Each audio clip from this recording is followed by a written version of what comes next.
Capcom primed us for a new foray into the world of Bionic Commando with last year's remake of the NES Classic. Now, we have its home console sequel. With its focus on bionic arm play plus its multitude of references to its source material, Bionic Commando clearly talks the talk. But does it meaningfully modernize its predecessor's age-old mechanics, or is it merely preying on our nostalgia?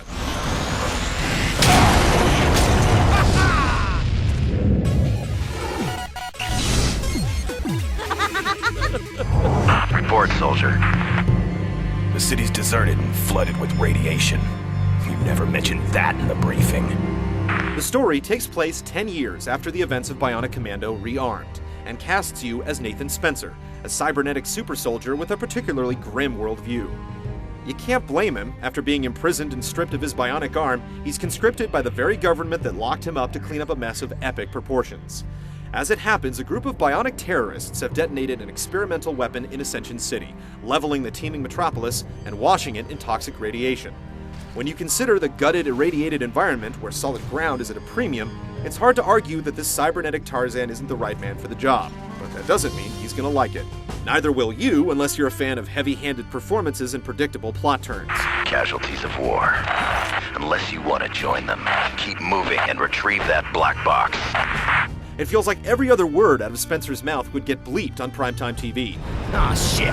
And you can see most of the major twists coming from a mile away. At its worst, Bionic Commando aspires to Metal Gear-style navel-gazing self-indulgence, but fails to achieve it. When it's at its best, you'll sometimes find yourself wondering whether you're laughing with it or at it. You're no freedom fighter. You're just like me, a killer. Then why haven't I shot you yet? Sniper!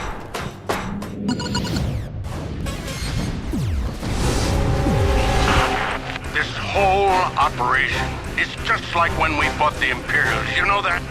You think just because you're the one who took down the leader, that you did everything? Oh. You wouldn't assume as much from looking at it, but Bionic Commando is actually quite linear. The game is broken up into 3 substantial acts, which are further divided into a series of checkpoints that vary in length and content. During some, you'll have to fight your way through clusters of enemies, both humanoid and mechanical. During others, you'll swing your way through a precarious environment, contending with the game's thrilling interpretation of the platforming sequence.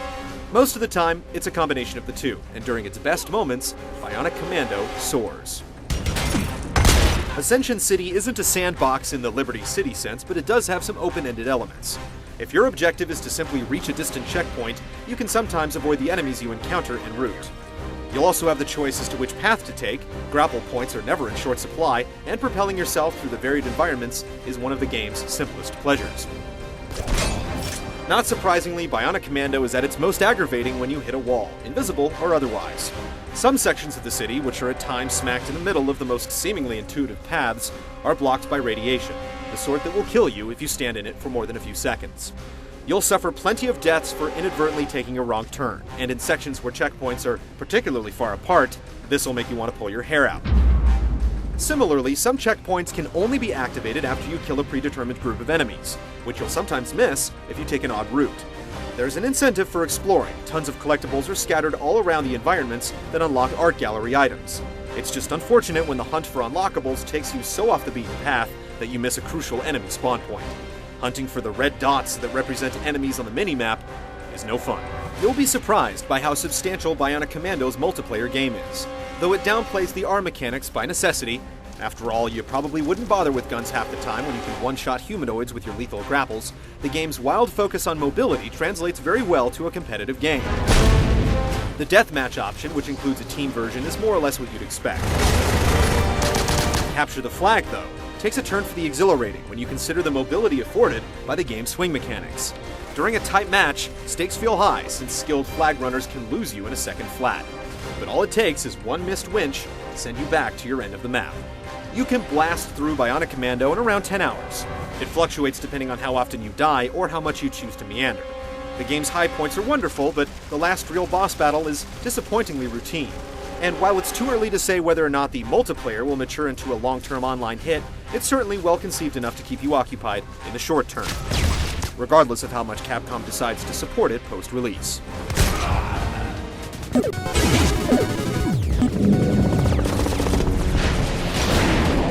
You feel like an utter klutz for the first hour or so, but once you get the hang of the bionic arm swing, you're free as a bird. You can use your arm to propel yourself from winch point to winch point, zip yourself up, down, or laterally, and climb onto vertical surfaces. The game makes it easy to discern where you can and can't connect via HUD guides, and once you get a feel for swinging, you're able to clear crazy distances with ease. Imparting this freedom of mobility was clearly one of Bionic Commando's goals, and it fires on all cylinders. The bionic arm is also your most effective weapon.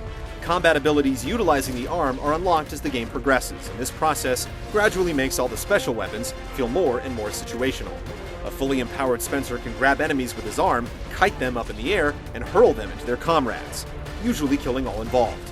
Failing that, he can perform the same routine on, say, a loose boulder or trashed car, and finish them off without a shadow of a doubt. In the latter half of the game, you unlock a super move that's particularly devastating once it's powered up. Spencer will swing his arm like a 2-ton lasso, obliterating most anything it comes into contact with. Indeed, you'll probably find yourself shunning traditional firearms in favor of Spencer's secret weapon. This isn't to say they're not effective. In fact, there's certain times when you simply have to use them. You'll often stumble across a sniper rifle right when you're under siege by enemy snipers, for example, and likewise with heavily armored mechs and grenade launchers. There's even one boss battle that's probably impossible without surface-to-air missiles. But the fact is, Spencer's arsenal is nowhere near as gratifying to use as his arm. Where the bionic arm feels thunderous and brutal, the weapons come off as quiet and wimpy. It's no contest. The game's combat would have been mightily improved if it allowed a little more improvisation. When you're fighting enemy soldiers, you pretty much have free reign in regards to how you'll dispatch them. But this changes when you're fighting giant robots. If there aren't any crates, rocks, or cars around, you'll just have to wait until they show you their weak points, or pray there's a grenade launcher nearby. You'll occasionally run into enemies that break apart after you damage them, allowing you to use their shattered frames as weapons. And you'll find yourself wishing you could do this more often and more meaningfully. Just like when it comes to movement, Bionic Commando's combat is at its best when it gives you room to improvise. Bionic Commando's core elements work well, and they thrive in an environment that was designed specifically to showcase them. While it's too bad that it didn't go farther with some of its best ideas, particularly how the arm factors into combat, it succeeds at making you feel like a high-flying, gorilla-gripped super soldier. Hey, cat!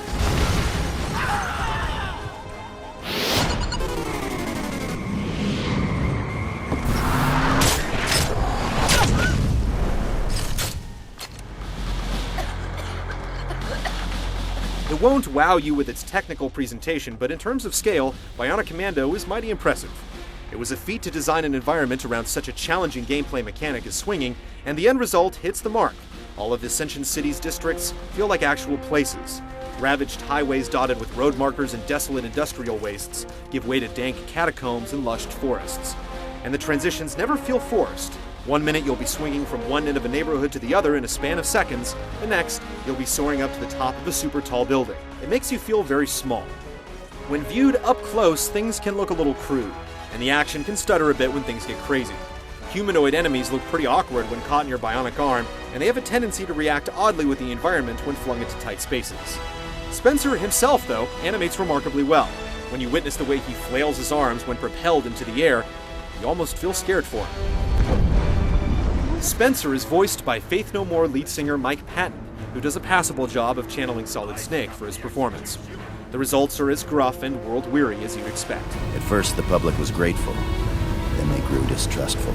The music generally complements the action well, but it's not all that memorable. What did they feed you in that prison, Spencer? That was amazing.